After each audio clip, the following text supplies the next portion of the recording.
his touch on some of these passes. Yeah, Paulson Adebo in on 2 of those plays. Cordell Flott breaks up that last one. Fields was 0 of 3, targeting his former college teammate in Garrett Wilson. Let's look at Russ. Got that 1 year, $10.5 million contract, and he's throwing a moonshot to Bo Collins.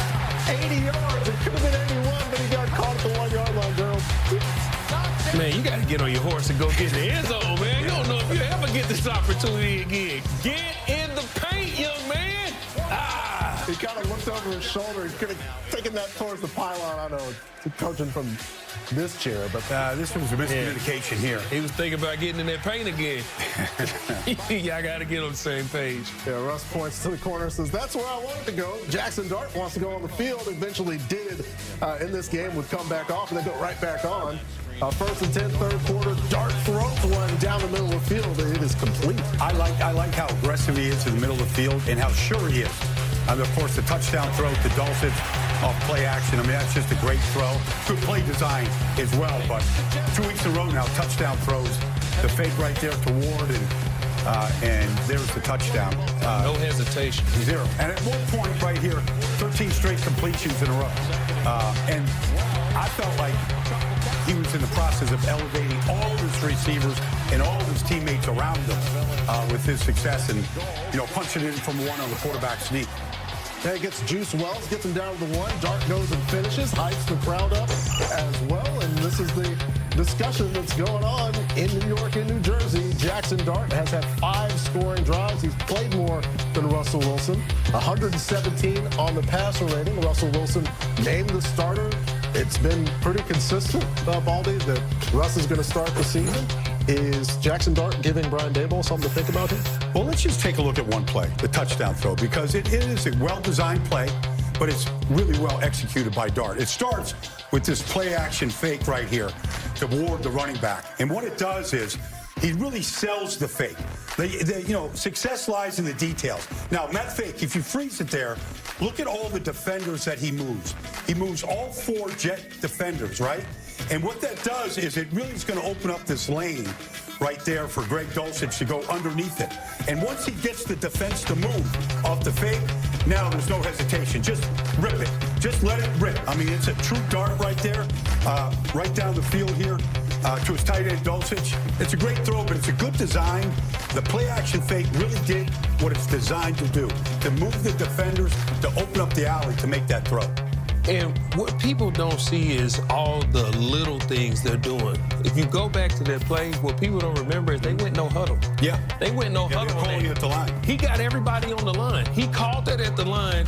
You do the fake toss, touchdown right down the middle. That's what you want to see from your young guy. See how he can operate the offense, and that's what he did. Making different arm angles and making plays with your feet, trusting your teammates. And he has no indecisiveness. And being in a place like New York, this kid has all the swag you want your quarterback to have. He's getting the crowd into it. And being a former player, I look at all the things around the player. How do guys gravitate to this guy? And when you're watching them, they all look like they're having fun when Jackson Dart is at quarterback. So I know Russ is probably the guy right now, but Jackson Dart is right on his heels. It is not just because his teammates want to play with him, it's what he's doing on the field. I can argue that he's played the best of any quarterback all preseason. Not just rookies, across the NFL. He's playing that good right now in these first 2 preseason games. All right, well, folks, hearing that, it may be even harder for Brian Daboll to keep Russell Wilson on the field. He's answer a lot of questions about don't necessarily go right to start the season. The Bucs and the Steelers, no Aaron Rodgers. He's in a T-shirt. He's still waiting to make his Steelers debut. But Teddy Bridgewater got the start. He signed in August. He's playing in August. First quarter, no score. Jayden McMillan to get lands directly on his head. I love the catch. I hate this landing of his right here. Yeah. I mean, it's just dangerous. We know. But when you saw that, you said, man, he did have a deck race on. This touchdown throw here to Emeka Buka, or this one right here. Look at Bucky. Yeah, to Bucky. I mean, that kid can do it all. Bucky's away. He's not a running back. Some players have positions. He's a weapon. You can put him anywhere on the field, and he's dangerous. What a good young especially one-on-one. It was second-year guy on second-year guy, and Bucky gets the best of Wilson on that play. 3rd and 3. Bridgewater, there's the throw we're talking about. Emeka Egbuka, a rookie, making a touchdown in the corner. All I'm hearing about him inside that building is he can play anywhere. Yeah. You put him anywhere on the field and he's going to make plays because he knows how to play the game. Those concerned about Jayden McMillan goes on the gram and tweets, "God's amazing. Don't worry, y'all. I'm straight." Sends us 3 hearts so we know it's real. So good news on Jayden McMillan on a scary shot. But we go back to Emeka Egbuka making that play, contributing in a wide receiver room, Gerald, that's already pretty loaded. They add a talent like that. Mike Evans has played with a lot of great players in his career. Mike Evans is a first ballot Hall of Famer in my eyes. So he knows a little bit about football. Mike Evans said that this is the best wide receiver room he's ever been in, and they have an overabundance of weapons. You get these guys on the same page with Baker Mayfield and Bucky Irvin and Rashad White and offensive line. This offense can be extremely explosive. You partner that with all the things they've done on defense, and I know everybody's going to say I'm biased, but I'm not.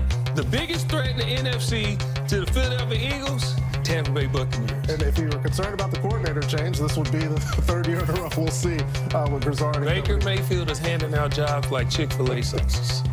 People are getting hired when you got Baker. Coming off one of the great seasons. Man, listen, quarterback. Man, I'm telling you. A quarterback who's been changing jobs a lot recently, Aaron Rodgers, on the sideline for that game. Baldy, is it a mistake for the Steelers if we don't see Aaron Rodgers play at all this preseason? I was an advocate for him to play because he's had no offseason. He came at the very end of OTAs, and I thought he should play. But if he goes in the 3rd preseason game right now, what benefit is there to Aaron Rodgers anybody? They're not going to go against any starters.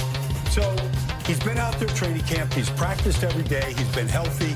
And so you might as well just save it all for September 7th against the Jets at Jet Life Stadium and just let it unfold then. We've seen all of their younger players get a lot of playing time. Roman Wilson has looked good. Some of their defenders, Derek Harmon, Y.A. Black, some of these young defenders they've been drafting look really good right now. But they're starters, whether it's Slay or Jalen Ramsey. A lot of these T.J. Watt, these guys have not played in the preseason. They're saving it, so I guess it's going to be a veteran, case where they're going to showcase everything September 7th. And we know Aaron Rodgers' arm talent. That's obvious. But what has made Aaron Rodgers great is all the nuances around his game. And when everybody around him is on the same page as him. It's the pre-snap.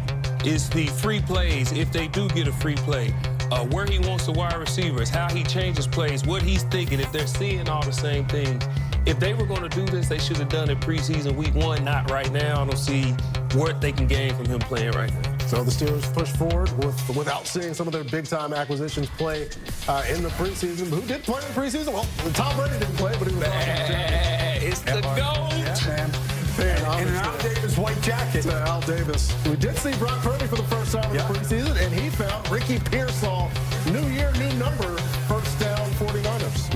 It's a fresh start for Pearsall, and he's had a good offseason. They need him to make these type of plays. Right there in the teeth of his own, good throw, rolled away from the defenders, comes up with the first down catch. Had 3 catches for 42 yards. Here is Brock going to Demarcus Robinson, the former Ram. Yeah. Changing teams in the division, still making plays. Make a couple of these throws, show y'all why I got paid. Purdy led the 49ers to a field goal. It was his only drive of the day. Next Raiders possession. Gino's like, hey, where's